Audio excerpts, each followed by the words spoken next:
ミストリーこの運命に魔法かけた君が突然現れた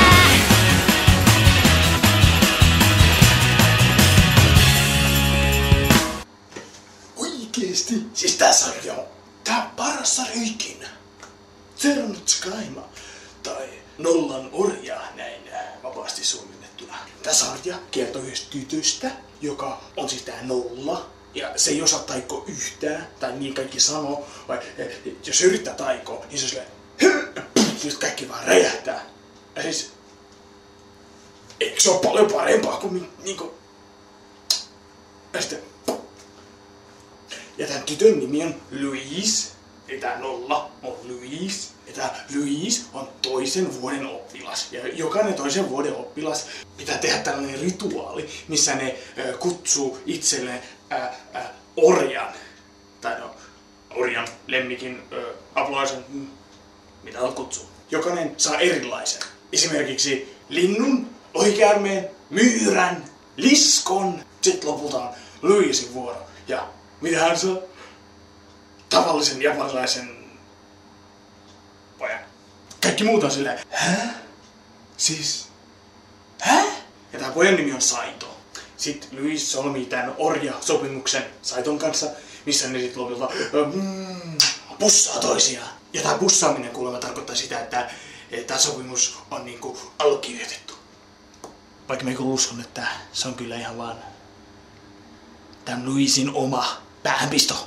Koska kukaan muu ei pussaa niitä liskoa tai etaraa tai lintua tai... No kumminkin.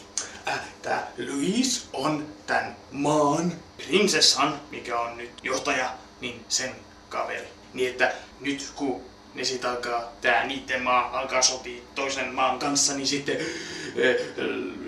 Mä unohdin ihan kertoa, että tää maa, missä nämä kaikki on, niin se on ihan niinku toisessa galaksissa, niinku ei oo meidän ajassa, ei niinku mitenkään. Ne puhuu ihan toista kieltä, vaikka ne puhuu japania. Mut kun sä et tullut japanista, niin ei se ymmärrä sitä, vaikka se kuitenkin ymmärtää, mutta ei se ymmärrä vasta kun sitten kun lyhtäkää taija, joka sitten toimii, vaikka sen ei pitäis, mut silti toimii ja sitten sä et vaikka ymmärtää, että mitä ne puhuu ja sen Ja Louise ja nää kaikki, ne käy koulua. Ja tää koulu on niinku maaginen koulu. Niin vähän niinku tylypahka. Siellä on niinku, niitten rehtorikin näyttää ihan niinku Dumbledore, vai että pervompi.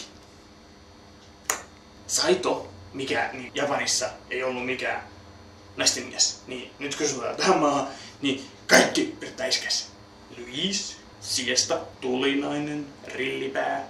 Ja sitten se tyttö, jolla on ne korvat. Ja sitten se pitkähyksinen ja prinsessa. Tietenkin. No, kumminkin.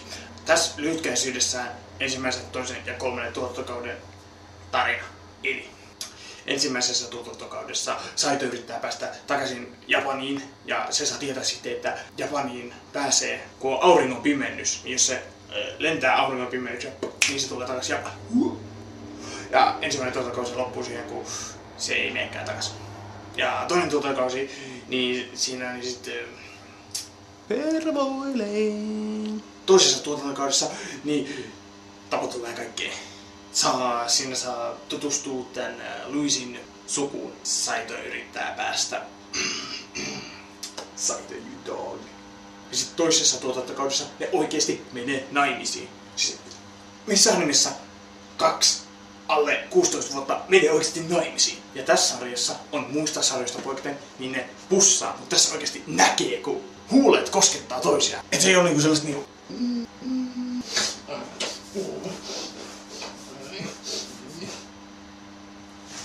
Ei sellaista meininkiä.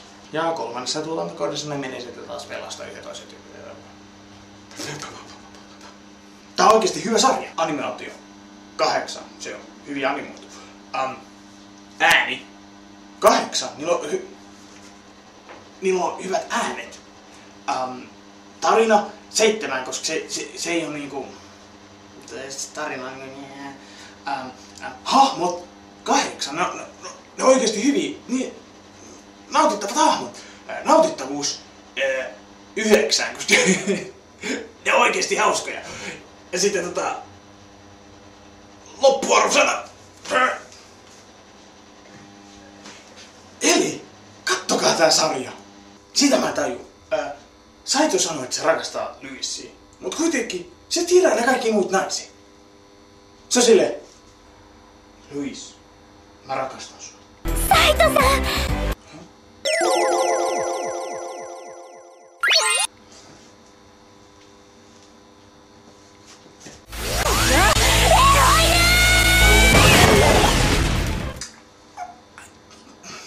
Ei kannata kattoo muut naisia kuin tyttöystävän kanssa. Mut kyllä Saito saa tuntea Louisin raivon housuissaan.